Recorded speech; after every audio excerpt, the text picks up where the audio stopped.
Good morning, children. I just want to ask you, how are you feeling today in the morning? Must be fresh. But do you feel the same after long hours of studies? No.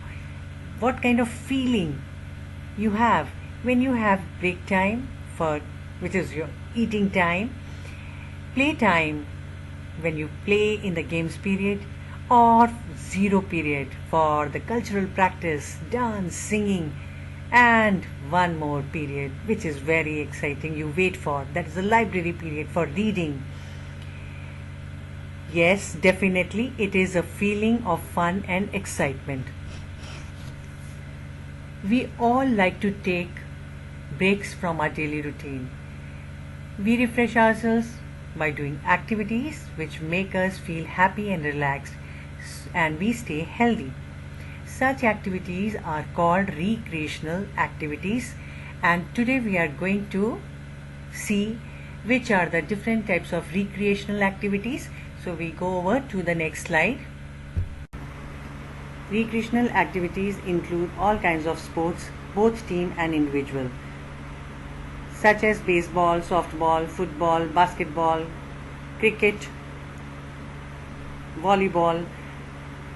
These are the sports which are played between two teams, and each team has a fixed number of players according to the game.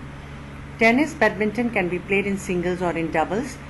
Swimming, skiing, hiking, jogging, aerobics, and rock climbing are active forms of recreation and can be done as an individual. Passive recreational activities include reading, playing, fishing, and listening to music, gardening, playing computer games, and watching television or movies. And as the name suggests, they are called passive recreational activities because they don't require much energy but are mentally relaxing, whereas active forms of recreation require a lot of energy and helps in building up the stamina and body of a person and keeps them mentally active.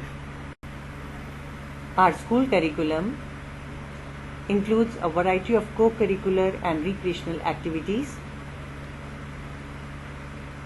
To name a few, we have debate and discussions, poem recitation, reading, storytelling competitions for primary, and dramatics clubs are there.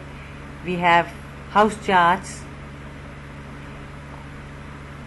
sports and games which include indoor and outdoor activities, NCC, dance, drawing, singing, and painting competitions are held, sculpting, origami, clay modeling, exhibition of fair, fancy dress, folk dance are also part of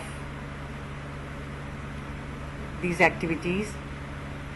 Morning assembly, which is full of variety of programs, celebration of national and social festivals, cultural programs, reading competitions. Our school also takes us on excursions or on picnic trips to various places. It might be a visit to zoo, it might be visit to an amusement park or a water park, etc. This is about our traditional Indian games, and these are the games which our parents and grandparents have also played, and quite a few children might be playing even now because these are very popular and simple games. To name a few, again you have the slide showing these pictures of hopscotch, cat and mouse, kho-kho, gilli danda, tug of war, and there are many other traditional games, jallikattu and any other. Different states have different traditional games which the people living in that state play. But the most commonly played traditional Indian games are these, and cat and mouse Hopscotch, you all know, hopscotch is a numbered pattern where each box pattern is numbered and each player hops from one box to another to reach the highest number to win. Cat and mouse chase, the catch me if you can game is probably older than even Ramayana and is always fun to play. Gilli Danda, a player flips the gilli in the air, hitting it as far as possible.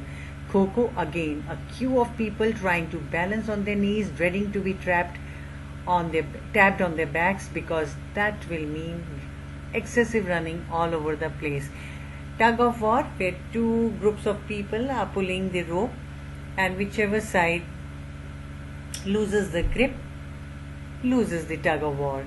So yes, even we are playing these games, but these were